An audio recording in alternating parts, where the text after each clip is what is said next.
Right, welcome everyone. This is TVP UK episode Monday the 4th of April 2016. We've got a couple of new folks in this week, and we're still carrying on with our TVPMagazine reading. This week the homework task was to look over the Jacques Fresco interview with Larry King in 1974. Not all of us have done the homework, so we'll see what has been raised from that. Elsewise, we'll just have a general discussion. So we've got a couple of new faces in today, so I think we'll go around with a quick round of introductions. Start with myself. I'm Aidan Fry. I'm one of the points of contacts here for the Venus Project UK.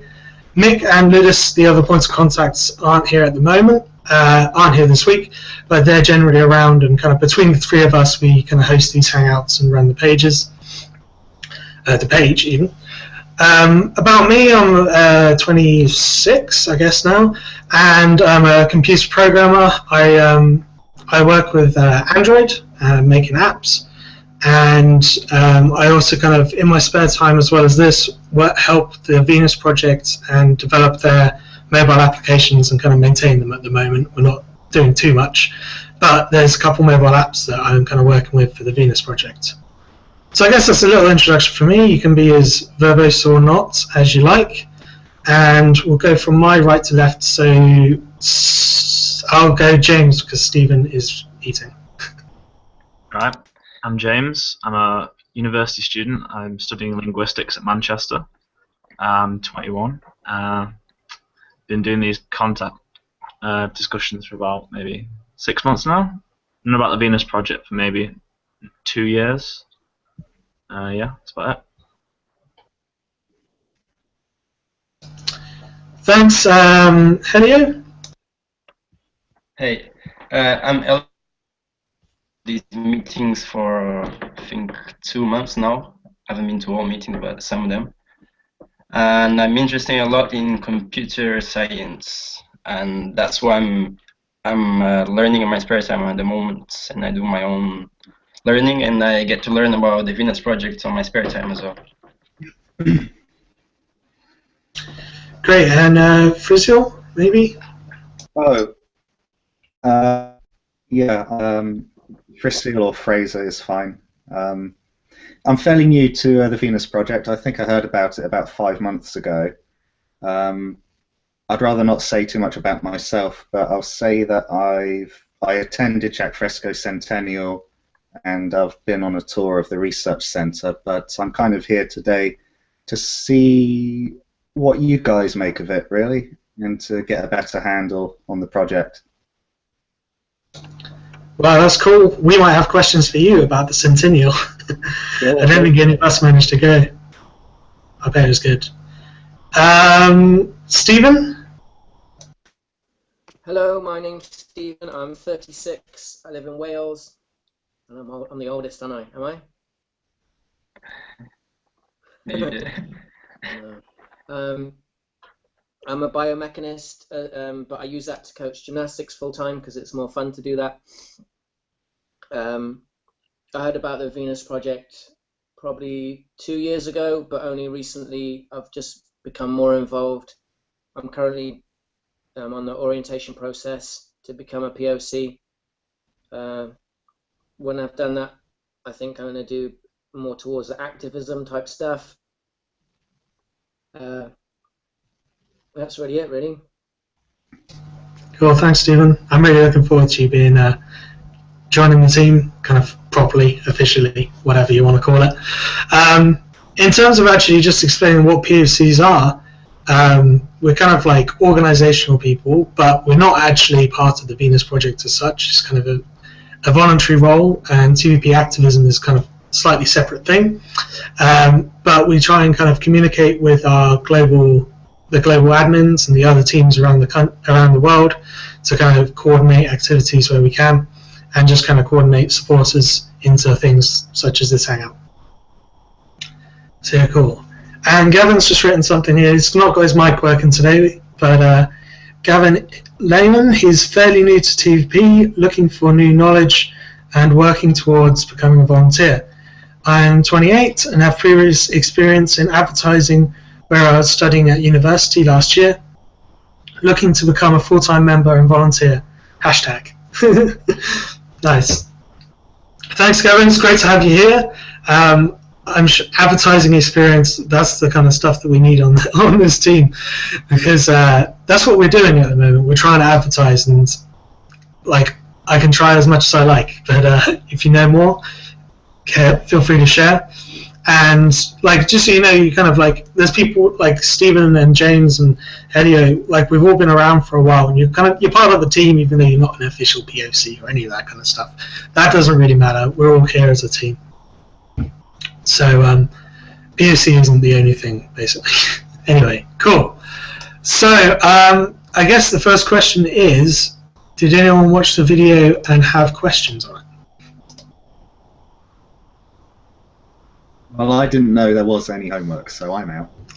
No, you're completely excused, Gavin. I think that is a resound no from all of us. So all I can say is that's my fault, not you guys' fault. It was too much work compared to what we normally do. So I'm just going to throw it open. Fraser, then. So what first kind of drew you to the Venus Project, and kind of what's the main kind of elements of the Venus Project that you really kind of initially resonated with? Okay, well, okay, so I can't remember exactly how I first heard about it, but I think it was, I saw a video on YouTube about something, and at the end of the video it said something like made in collaboration with the Venus Project. And to be honest, it was the name that brought me in, because I thought it was about Venus the planet. You know, I thought it was some space program thing. So that's how I heard about it, because of the name. That's what drew me in. But yeah, you know, and then I found the website, and I thought I'd give it a look. So, well, now obviously the current system is rubbish, and you know, I like the feel that the Venus Project. It gave a good vibe, you could say. It gave a good vibe. Nice, that's awesome. That's I think that's the first time I've ever heard anyone kind of coming into it just because of Venus in the name. Yep. It's good. Like myself, my mate actually made me sit down and watch it, because he made me watch Zeitgeist movies, and I just had a thing against the Zeitgeist name. Like, I don't want to watch it because the word. I just didn't like the word. I had no idea what it even meant. Yeah. And then he made me watch it, and then I was like, okay, ooh, this bit, and realised that was the Venus Project in the middle of it. So found their website. Nice. I don't know. Does anyone have any kind of pending questions? Probably Fraser, or Gavin, you guys are fairly newer. You might have questions for us about stuff that you've seen or don't understand, or what does it mean by? I don't really have any questions at the moment. I'm just sort of trying to see what you guys are about, really. I'm still kind of on the fence with a lot of the Venus Project stuff, so I'm here to learn rather than teach. Which parts are you on the fence about specifically? The thing, okay, so I'll be the first to say my knowledge about the Venus Project is limited. Okay, so I could well be talking out of absolute ignorance, but I think the main issue I've got with the Venus Project is that it seems to try to do too much, too far in the future, whereas I'm more interested in what I can do now to help get there. So I'm trying to find things I can do right now, practical things I can do to get there. I would maybe think of an analogy of like a mountaineer, where if you're looking for a track to get, because there's a clear goal. I know there is no end goal, and there's no utopia, and there's none of that stuff. But there's somewhere where we're trying to move from and towards. But I think unless you know where that thing is that you go into, you can't kind of plan a route, and even any route you planned would be really hard to plan anyway. So I think that the change in the way that people are thinking, and the values and how systems should operate. Just knowing about that, I think, is the most important thing for now, because a lot of people don't even know about that. But it's wicked that you want to try and get the stuff done. Yeah, you make a good point. I'm more the doing kind. I'd rather actually get out there and get my hands dirty than spread the word, so to speak. I think there are quite a lot of people spreading the word. Yeah, I think, and that's what we're trying to do a lot more now. But you know, so that people learn what the word is, and then go and spread it in all different ways. So I think there's a lot of exciting things that we can be doing as well as a team builds, and we can actually maybe meet up as well, and then go and do some stuff. And we can talk about what that kind of stuff is that we could do, what things work, what things are easier to do at first, and stuff like that. But I think understanding the ins and outs of it is important for us guys if we're going to spread the word. So I'm still not sure which bit that you're on the fence with. Just that it's in the future, that it's too long term, or no, I get you want to make changes in your lifestyle now that will then affect the kind of thing. Yeah, absolutely. Yeah. I'll have to change myself and the way I interact with the world right now to make things better. I'll tell you that there is something I've been looking at the moment, which is what's been called intentional community sharing, which is quite an old idea, but it's been put forward to me in a very simple and effective way, which is basically it's different to intentional community, where you set up a community. I don't think that's a good practice, and I think communities set up end up alienating those people from the rest of the population. Excuse me. But intentional community sharing is a very old idea about basically sharing your skills within a community, and it's basically doing things for free to people. And I think that's a very good philosophy, even if it's volunteer work. Doing things for free, I think, is a really good message, and to do that as part of a community is even better. As a networked community who meet regularly, who interact face to face with each other as often as possible, is a really yes, it's a bit like a gift economy. Yeah. Yeah, I think there are organisations out there that are doing these things. If you want to kind of get involved with them, the Venus Project itself really isn't, because what that kind of economy is not anywhere near an accurate representation of what the Venus Project is trying to propose. So they kind of keep their distance from that, even though some of the things, it is quite similar in terms of you can live there for free, but there's other things such as you can't control Russia nuking China and then the overspill just destroying the world. So the Venus Project is kind of almost operating on a different level to that, and so there's no kind of official collaboration with the Venus Project in any sort of those communities. However, there's many people in those types of communities that are then promoting a resource-based economy, which is fine, as long as they're not saying that where they're living is a resource-based economy. If you say it's, I can't remember exactly what you said it, called it an intentional community, absolutely fine. Well, it's different. It's intentional community sharing.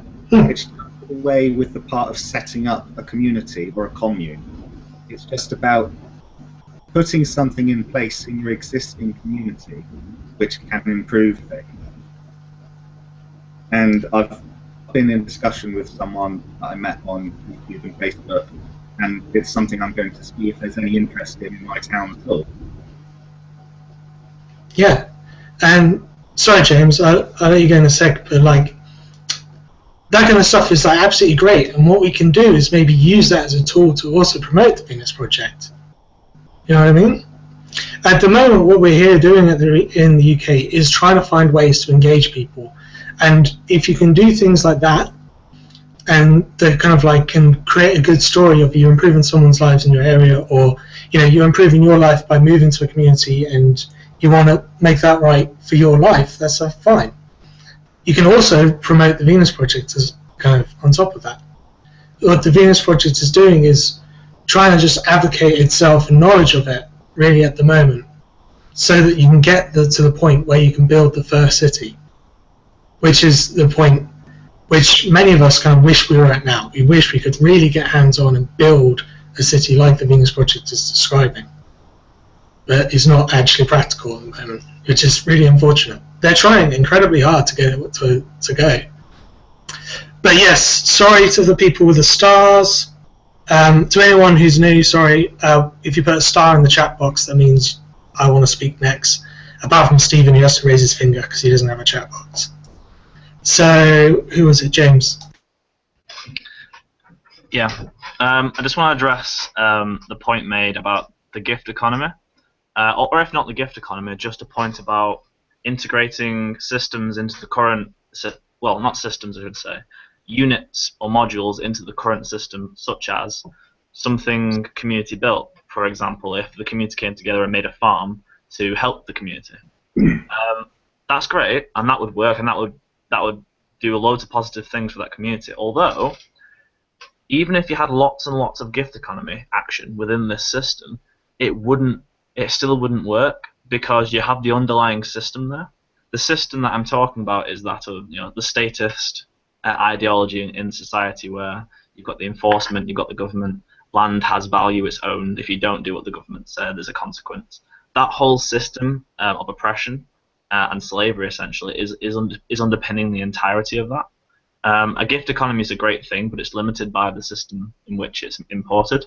So what the Venus Project is talking about is really going down to the bare bones of it, the fundamentals, and changing the actual system, getting rid of state, getting rid of the police, getting rid of slavery, making people being able to do the things they want, freeing them from drudgery and jobs. And there's a lot of topics that goes into it. And Jack Fresco, he spent his entire life addressing transport, health, education, all the different realms of society, and he's made up ways in which designed and envisioned different ways you can do it. And it's not, he said, like his society that he's created isn't utopian. It's constantly changing, and it will be if it isn't implemented, people will improve in the future. It's not what he has done isn't the final project, but he's saying this system is much better, and he's shown why. And it's much more of an anarchism approach to a system compared to any system that's currently been in place, whether it's socialism or capitalism, whatever it is.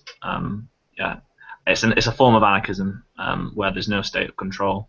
You would wonder, well, how do you manage systems? If you've ever heard of IBM Watson, a similar system such as that could be in place in cities, where it would be able to manage all the systems and calculations on farms and water pumps and stuff, and it would simply give you information. It would tell you what's happening in your city, and then from that you would then make decisions based on, if it says in 10 years' time, if your population is increasing at this rate, you'll either have to build more farms or reduce population, or I don't know. It'd give you these options, and then obviously you'd choose to build more. If you had enough space, you'd build more crops. It gives you information for you to make decisions, rather than saying you must do this.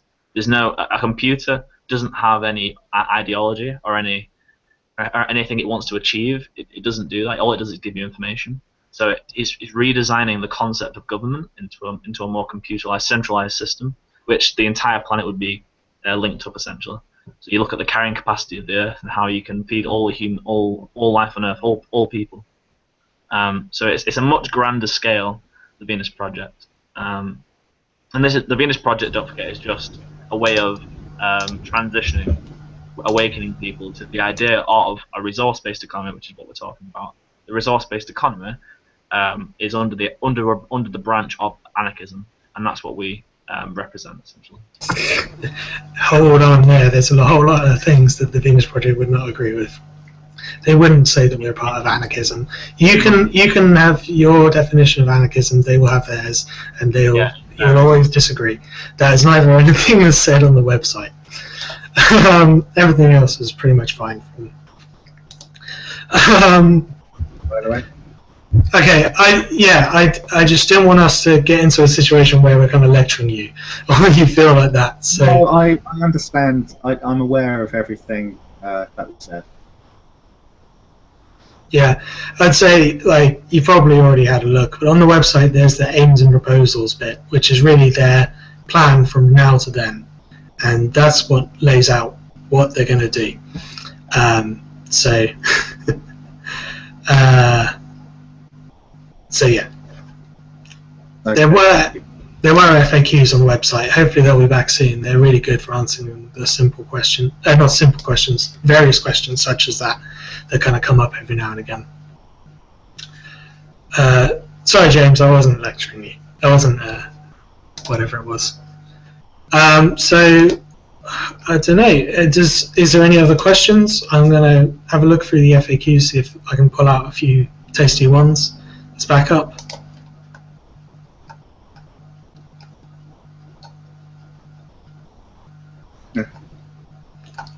No. Well, it's yeah, Stephen. We had some good chats today about competent democracies and things like that, or what that means. Don't know if anybody wants to talk about that kind of thing, because that's quite a big part of it as well, quite a big change. What was that? Competent democracies. So if you had a comparison between what you were just talking about now and what the Venus Project proposes, how does that stack up? Is that a difference for you, or? I've not heard of competent democracy. You're breaking up for me as well. I can hardly hear.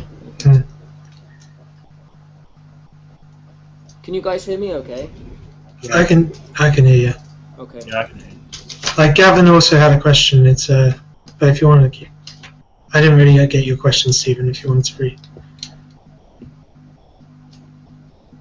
Oh, I was just making a comparison, like saying if everybody understands what the Venus Project is talking about when it uses the term competent democracy, and how that compares to those the thing that you were talking about at the beginning. I didn't know what you called it, but those kind of commune type things. Well, the thing I want to get across about what I said was intentional community sharing. Yeah. It's not at all about communes. It's not about that at all. Even though if you Google intentional community, that is what you will find is communes. Okay. But there's a guy called Rafi Oneness. I'll send it in the chat. There's a guy called Rafi Oneness who set up a project called Intentional Community Sharing, and it's more about trying to instill some of the ideas behind those communes, but putting it into present-day societies in a workable, practical way. You know, it's not intentional community at all. Yeah, that's I've kind of half misunderstood that. So you're talking about us. Maybe this is an example. I saw someone, I can't remember where it was, somewhere that was fairly poverty stricken, put like a fridge outside for leftovers to be left, and then people could come and have it. Yeah, why not? Stuff like that. You know, just about giving. You can give for free, you can volunteer for free, but it's kind of specifically about being able to engage people in a community, to bring them together, to work with each other, to get to know each other, and it's just about the spirit of helping out for nothing other than help. It's basically like just not being a dick, isn't it? Yeah. Well, yeah, it's basically this is the kind of thing that we can do in this team. That's the kind of project. If we get an idea like that in this team, we can work to make that happen. And you know, if like we can take some photos of us wearing Venus Project photos, or giving out a few books, giving out a few leaflets, put it on the page. That's the kind of thing that we can do. Like it really is. So it's great ideas. We've kind of had a few projects like ticking along of what can we do, what can we do. This is the kind of great input that we need in the end. And projects like that, it might not necessarily represent everything about the Venus project, but as long as you say this is a sharing thing that we're doing in the community to gain spirit, and also here's the Venus project, fine. Yeah, it's a simple thing which is achievable, and that's kind of what I want right now, is something that can be achieved, or something we can work on immediately. Yeah, so that's where next week's is it next week? Let me check the schedule. No, actually, yeah, kind of next week, because we normally kind of do it as well, and in 3 weeks. So in the schedule, the activism hangouts, these are like the hangouts specifically for working out these kind of projects. So like we'd absolutely love you to come along and help out and give some of this kind of input, because we've got we might as well talk about it now. What else have we got? We do have Gavin's question. I must come back to Gavin's question. But yeah, the project we have ongoing now is to get the books into libraries, because it's kind of along those lines. If we can get the book into the library, then people can share it rather than trying to sell people the book all the time. So like we're kind of already trying to think down this lines, I think, and sorry for kind of misunderstanding earlier. No, it's practically impossible to find anything in intentional community sharing which isn't to do with intentional community, because it's quite a bit different actually. Yeah. All right, so that's cool. I think we'll go back to Gavin's question now. So this is a good question. How does hierarchy come into play in a resource-based economy? Who wants to have a go at that? Sorry, can you repeat that? I missed it. Yep. How does hierarchy come into play in a resource-based economy?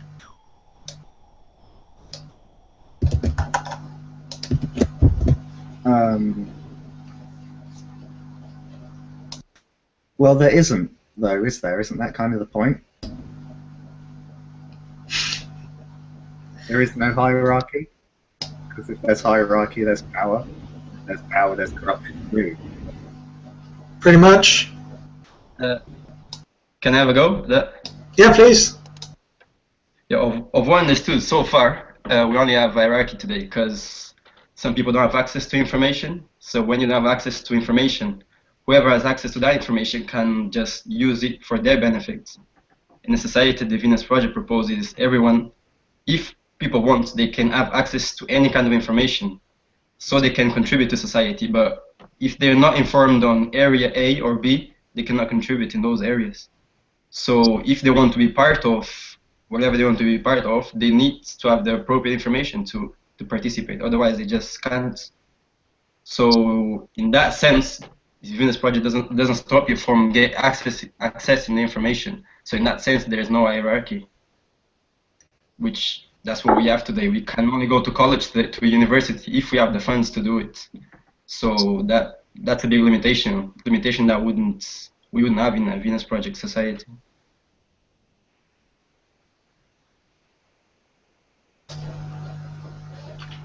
Gavin says, wouldn't a hierarchy form like it has through human history? My answer would be yes. Why, for me, alright, sorry, I was going to ask you guys another question, but I'll just answer what I'm thinking. So in a resource-based economy, both the two earlier answers are completely correct, but also there is hierarchy, just to be confusing. So there would be like certain elements of hierarchy, such as in a plane, or in certain situations, certain person might be designated for another. Generally, in human behavior, when you have teamwork, it is very efficient for the team to work to have a manager or someone who kind of like works in between everyone else. What you want to call it as hierarchy or not is up to you, really.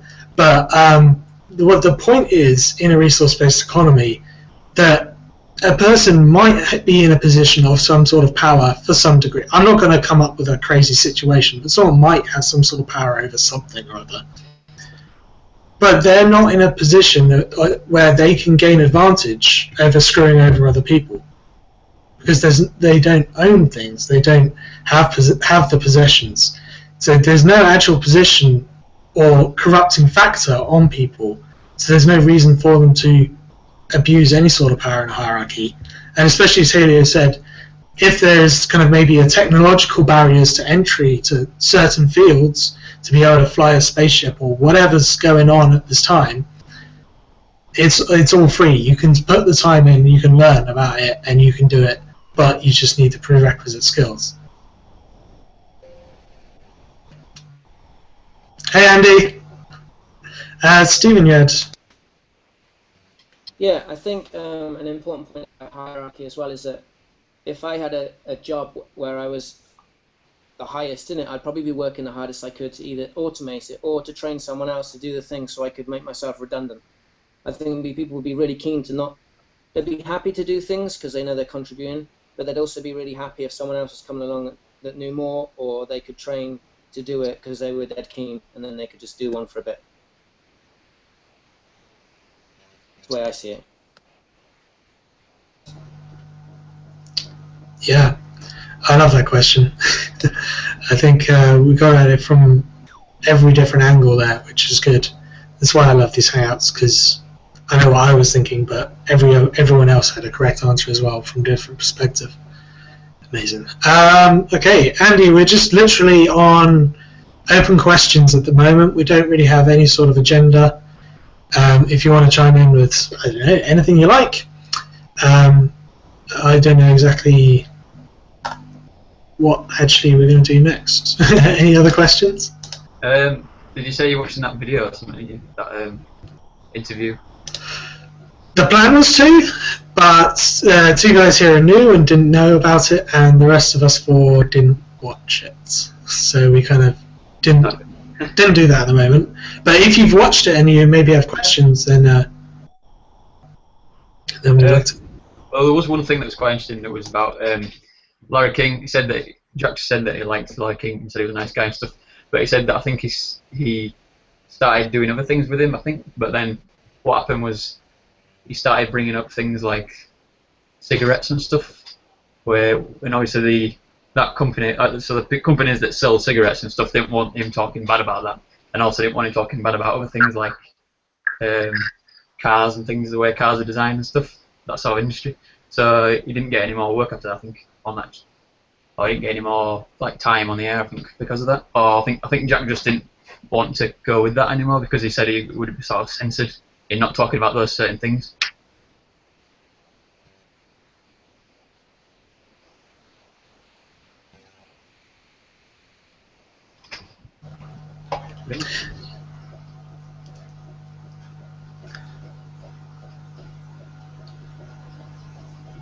Yeah, on the video, I guess I'm kind of surprised it ever aired, to be honest. But no, it's good. Thanks for watching it and kind of sharing that with us. I don't have any kind of comments on that at the time. Johnny, hi and welcome. I don't think I've personally said hi before. I've just muted you at the moment because the sound was echoing background. But feel free to unmute yourself and say hello. Gavin, you had a start. I guess he's writing at the moment. Hey, Johnny. Hi, everyone. How are you guys doing?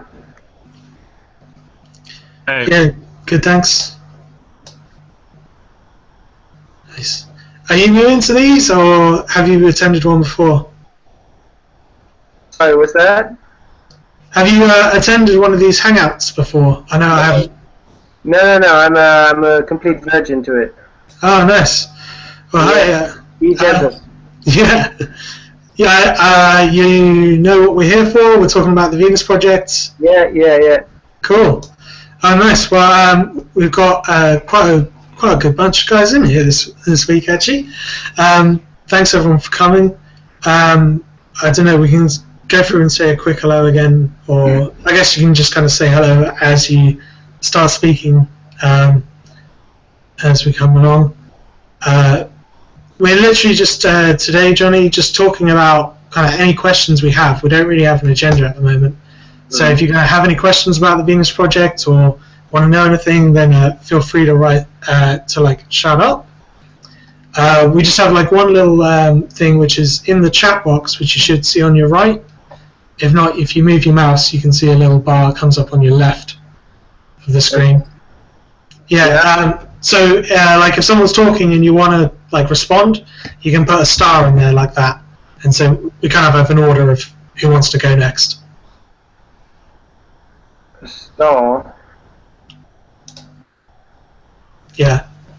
So, what is it? Gavin had a question. What was the Venus Project Center like? I guess cool is probably the answer. You asking me directly? Yeah, it was directed at you, so I didn't recognize it. Yeah, I was answering in the text. Oh, yeah. Sorry, I was a bit behind. It was a bit disappointing, to be honest. It was very green and very lush, which I enjoyed because I like plants. But as a representation, as a research centre, I don't think we do any research there anymore. The buildings are hardly used anymore. I don't know what they do over there.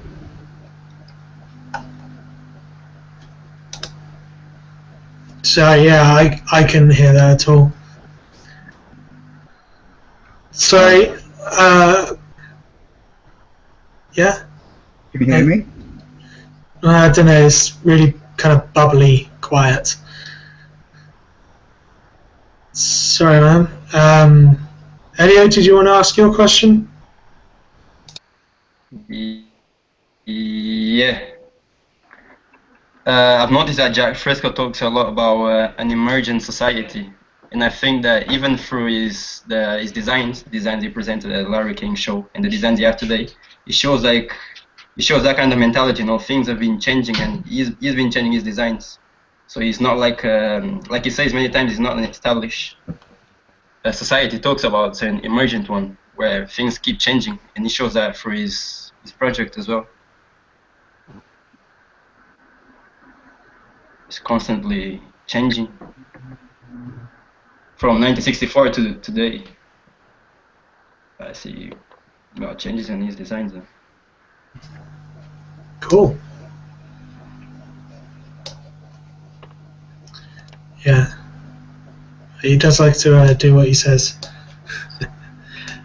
Right. I don't know. It's a lot of kind of umming and ahhing at the moment.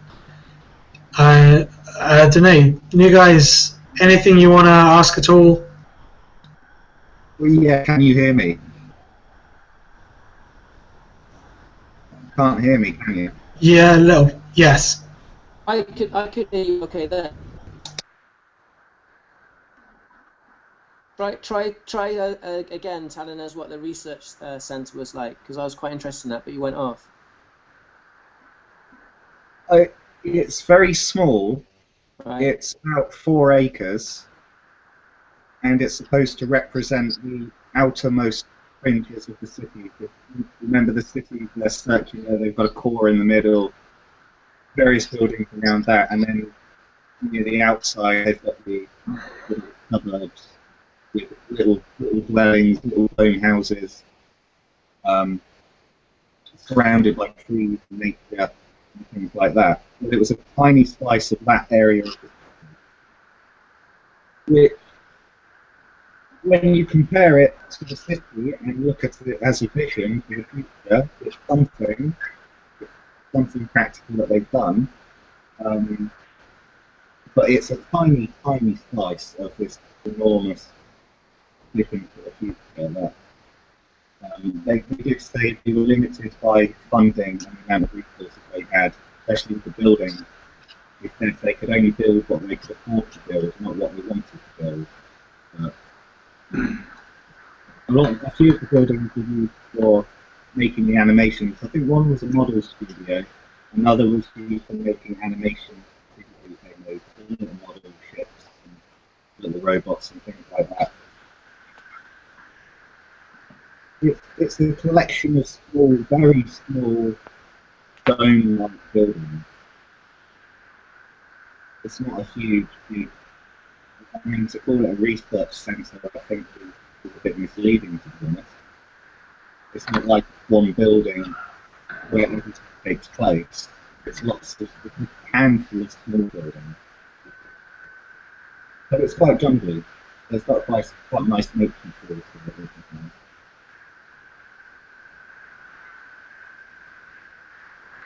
I think I got that.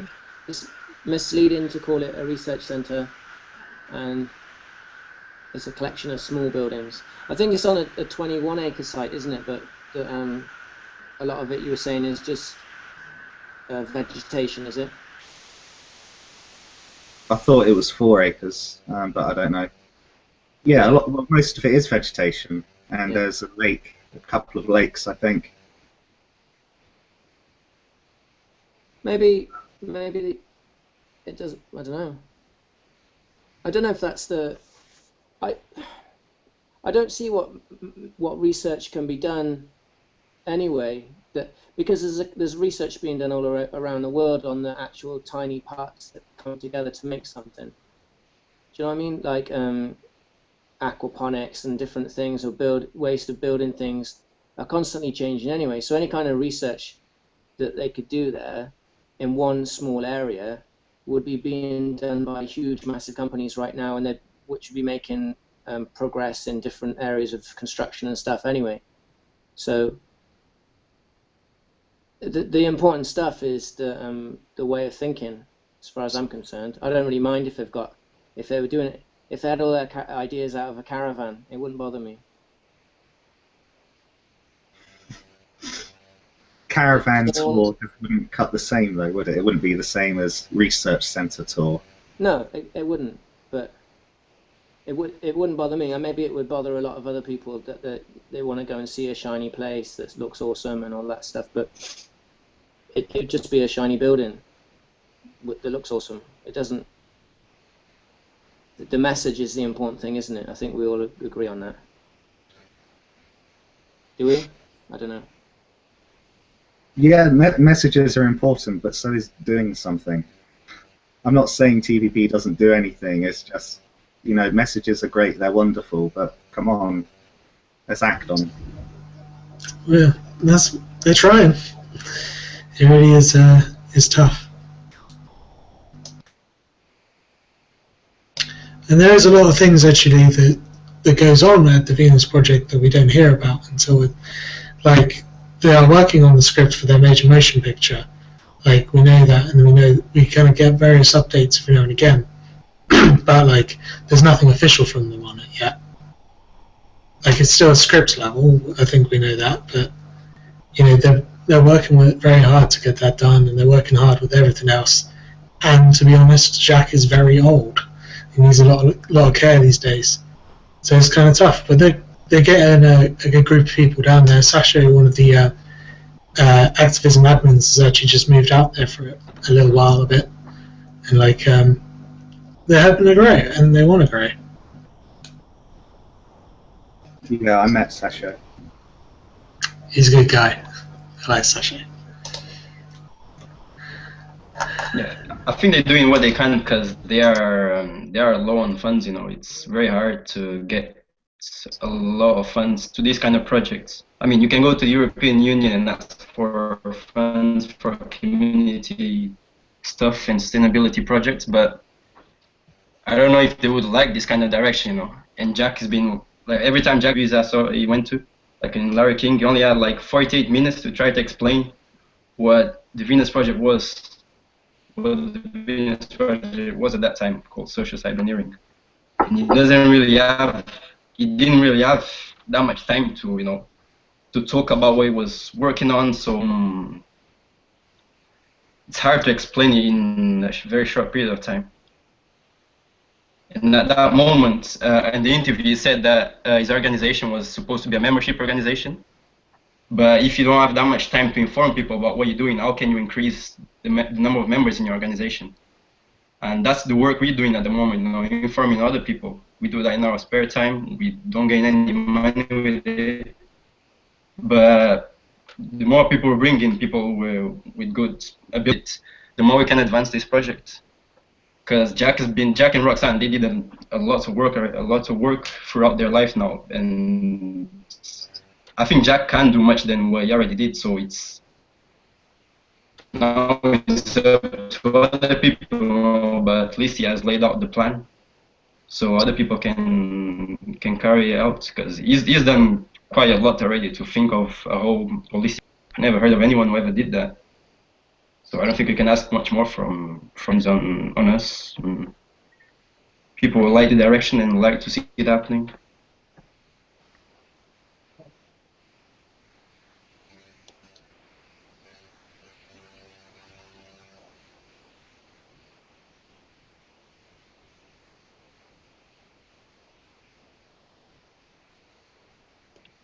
Like if we manage to organize ourselves better, we can start doing lots of very good things, you know. The same way Jack Fresco organized all his work and put it together as the Venus Project. Yeah, well, it's going to take a coming together of many minds, but those many minds need to join into one functional one, which can move things forward. Yeah, well, many, just enough, I think, because if he on his own did all that, it proves that we don't need everyone to agree on this to make it happen, you know. The people, and yeah, put the work in and do what has to be done. Yeah, I would just say that people need to see the benefit of doing it like this, and as if all they need to do is see the benefit, and then they want to do it, then we go ahead and do it. I don't know what other help we need. Yeah. I once got this question. Yeah, true. I agree with you, because I once this friend of mine, he saw that I was posting lots of TVP things on my Facebook page, and at some point I tried to explain him what it was, and he just told me, well, as soon as you leave that way, let me know about TVP, because I don't want to hear it if it doesn't exist. Because you know, if you were living that way, I would believe you, but you're not. So how can you even recommend such a direction? But yeah, many people would like to see things happening like straight away, and no, that's just not a very good thing to happen. Change first before putting them in new environments, because they would just bring all their bad habits to a new environment. So there has to be things don't just happen overnight.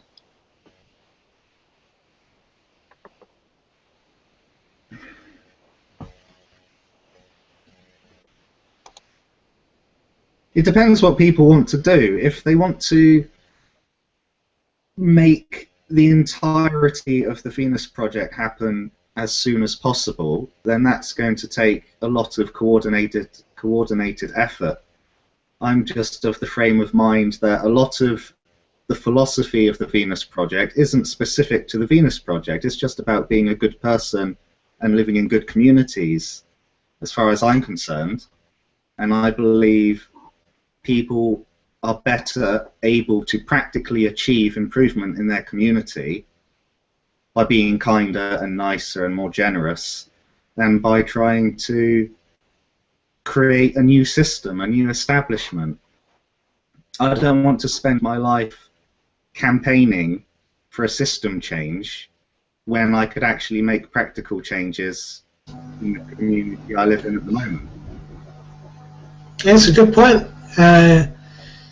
The Venus Project doesn't do that because the Venus Project sees the system now generating those behaviors. The Venus Project really doesn't believe in free will. It's a mechanistic approach to human behavior.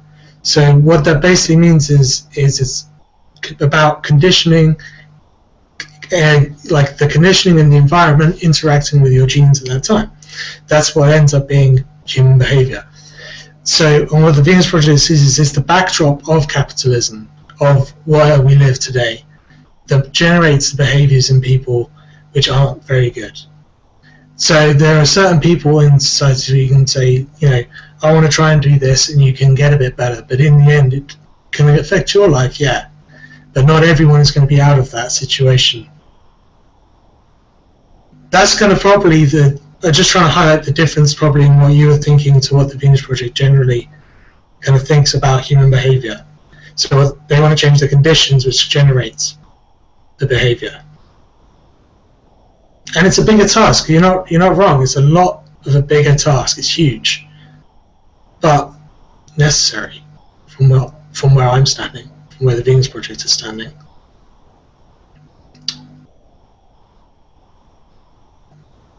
So I not necessarily answer your question, but give you a line of inquiry.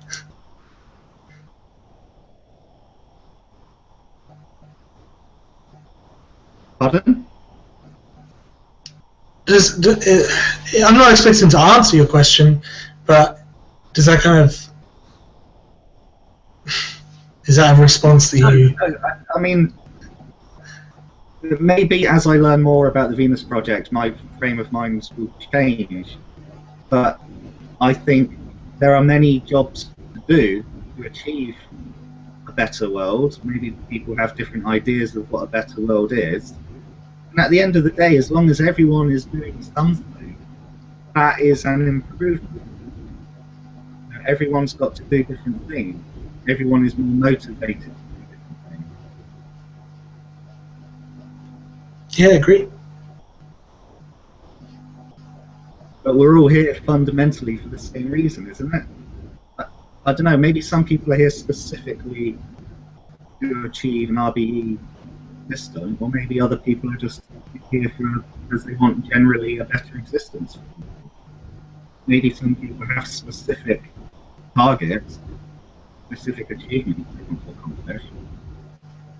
But at the end of the day, we're all here for the same reason, really, aren't we? Which is a better for humanity. Yeah, I think pretty much everyone in the world wants that. In their own different perspective of what they think is better, they want that. And I completely agree with you about that. Like, the Venus Project generally tries to tackle the whole system, rather than taking it bit at a time and trying to modify where we are to get to where the Venus Project is. That's generally the Venus Project stance. There are other organizations out there that do try to work more we kind of say maybe patchwork systems to try and improve bits of it to get it to a whole new kind of system. Whereas the Venus Project wants to kind of start from scratch and design anew. So, yeah. Hey, Lewis. Okay, there's some conversation in the chat box that.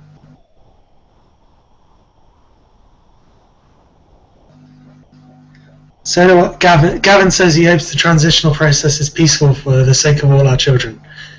So do I. So do I.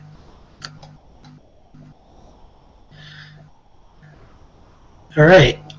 I am getting to the end of my allocated time for today, but you guys are free to continue chatting into the night. I'm going to stop the broadcasting for now. Thank you to everyone who was watching.